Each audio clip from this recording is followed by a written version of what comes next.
داواکارین ئەم خاڵانەی خوارەوە لە ماوەی یەک هەفتەدا بچێتە بواری جێبەجێکردنەوە. یەکەم، دابەشکردنی موچە بە زووترین کات، پێدانی 2 موچە تاوەکو ڕێکەوتی دەستپێکردنی تاقیکردنەوەکان کە دەگاتە 1/6/2020.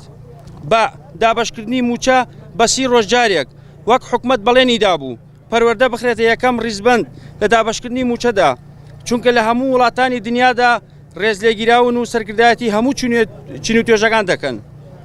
دووەم، ئەلف، کردنەوەی ژمارە بانکی بۆ هەموو مامۆستایان و فەرمانبەران، دیاریکردنی هەموو پاشەکەوتەکانیان لەو ژمارە حسابیەدا، توانای بەکارهێنانی ئەو پارەیە بۆ خزمەتگوزارەکانی حکومەت. بە دەستپێکردنەوەی پلەبەرزکردنەوەی مامۆستایان و فەرمانبەران کە چەند ساڵێکە بەهۆی شەڕی داعش و دابەزینی نەوتەوە ڕاوەستاوە، مافیەکی یاسایی خۆمانە. جیم، دامەزراندنی کارگوزار و باخەوان و پاسەوان بۆ ناوەندەکانی خوێندن کە بۆ ماوەی چەندین ساڵەلیان خانەنشین دەبێت و جێگرەوەیان نییە. ناوەندەکانی خوێندن کاریگەری نەرێنی دروست کردووە لەسەر ژینگە و پاک و خاوێنی و سەلامەتەکانی ناوەندەکانی خوێندن. دال، لەگەڵ باشتربوونی دارایی حکومەت دەست بکرێت بە نۆژنکردنەوەی ناوەندەکانی خوێندن کە لە ئێستادا بەشێک لە ناوەندەکان شایەنی ئەوە نییە تێدا خوێندکار و مامۆستا دەوامی تێدا بکات بەهۆی ئەوەی کە چەندین ساڵە نۆژە نەکراونەتەوە.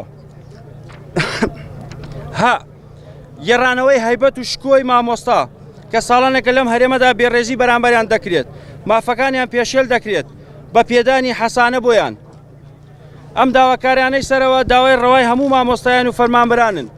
ئێمە وەک ئەو چون و تێژانەوەی سەرەوە لە بواری پەروەردە داوای جێبەجێکردنیان دەکەین. وە خاڵی یەکەم کە خۆی لە ئەلف و با دەبینێتەوە، داواکارین ئانین پێویستە بە زووترین کات وەڵام بدرێتەوە لە هەفتەیەکدا جێبەجێ بکرێت. و هەرچی خاڵی دووەمە کە خۆی دەبینێتەوە لە برگەکانی ئەلف، با، جیم، دال، ها، پێویستە تا دەستپێکردنەوەی ساڵی نوێ خوێندن بڕیاری جێبەجێکردنیان بدرێت. داواکاری لە ماوەی یەک هەفتەدا لەلایەن حکومەتی هەرێمەوە وەڵاممان بدرێتەوە، بەڵێنی جێبەجێکردنیان بدەن. لە کاتی جێبەجێ نەکردنی ئەم داواکاریاندا هەڵوێستی تونمان دەبێت. لە دوای ئەم هەفتەیە ڕێکاری مەدەنیانەی فراوانتر دەگرینە بەر و لە ئەنجامی وەڵام نەدانەوەی داواکاریەکانمان تاوەکو پێش ڕێکەوتی 1/6/2020 ئەوە بڕیاری هەڵپەساردنی هەموو کارە پەروەردەکان دەدەین کە لە نێوانیاندا جێبەجێ نەکردنی سەرجەم پرۆسەکانی تاقیکردنەوەکان، چونکە ژیان و گوزەرانی مامۆستایان زۆر خراپە. هیواداری نەگاتە ئەوە چونکە دواتر لێکەوتەی خراپی لێ دەکەوێتەوە،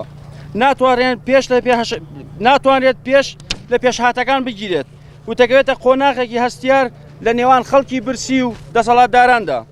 و هەموو لایەک ئاگدار دەکەین هەر لێکەوتەیەکی خراپ و ناپەروەردەی هەڵپەساردنی تاقیکردنەوەکانی کۆتایی وەرزی دووەم ڕوویدا لە ئەستۆی حکومەتی هەرێمی کوردستانە. زۆرینەی کارگەری قوتابخانە و خوێندنگاکان بەشێک لە بەرپرسانی پەروەردە، زۆرێک لە سەرپەرشتیارانی پەروەردەیی 13/5/2020.